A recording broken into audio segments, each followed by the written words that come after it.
Seorang wanita yang mengenakan pakaian warna kulit menuangkan sedikit sampo, berakting sangat menikmati demi syuting iklan. Namun, sang sutradara memaksanya untuk berakting jauh lebih nyata lagi. Meski merasa marah, ia tetap berusaha total mendalami perannya. Saat ia kembali membuka mata, suasana di sekitarnya tiba-tiba berubah menjadi aneh. Lokasi syuting yang ramai kini berubah menjadi sebuah kamar mandi. Laura merasa sangat bingung. Melihat keanehan itu, ia segera memakai jubah mandi dan keluar untuk mencari tahu. Ternyata tempat itu adalah sebuah rumah tinggal biasa. Dua anak dari iklan tadi masih asyik bermain, sementara pria yang berperan sebagai suaminya juga sedang duduk santai sambil bermain tablet.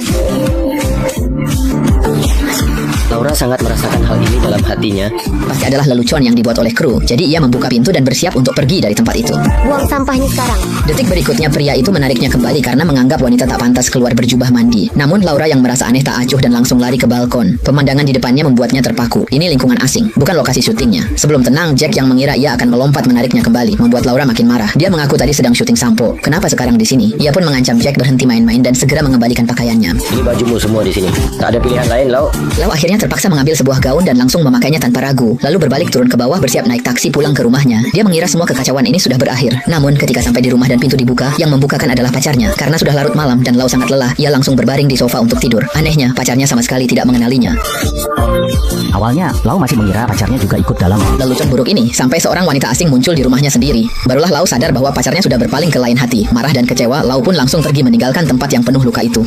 Lalu ia pergi ke sebuah bar untuk melupakan kesedihan, namun ia malah bertemu dengan sahabatnya sendiri. Saat ia mencoba curhat, sahabatnya justru menganggapnya gila karena sama sekali tak mengenalnya. Merasa kesal, Lau pun kembali ke lokasi awal. Di rumah Jack langsung memarahinya karena dianggap boros hanya demi naik taksi. Lau pun tersadar, mungkinkah ia terjebak dalam alur cerita iklan samponya. Melihat foto pernikahan mereka, Lau yang putus asa segera mengusir Jack dan bersembunyi di kamar untuk tidur sejenak.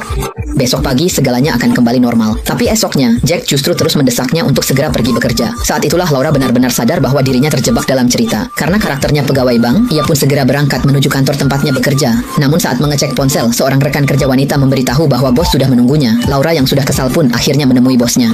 Ia memarahi bosnya hingga emosinya tak terkendali. Karena Laura bersikeras dia aktris terkenal, bosnya pun mengantarnya ke lokasi syuting. Laura senang mengira lelucon ini berakhir. Namun, ia justru dibawa ke tempat terpencil. Sepertinya ada hubungan rahasia di antara mereka. Laura kembali putus asa. Apa mungkin di sekitarnya tidak ada satupun? Orang normal, Dira tak percaya. Pulang kerja, ia melihat keluarga biasa. Mengingat status lamanya, ia histeris lagi. Dira pun dibawa Dashan ke rumah sakit. Ia memohon dokter mempercayainya. Meski tampak percaya, dokter justru menyuntikkan penenang dan mengurungnya di psikiatri. Dira linglung di depan jendela. Tak menyangka iklan sampo yang tak diinginkannya membuatnya berakhir begini. Ia pikir hidupnya akan habis di sini. Namun tak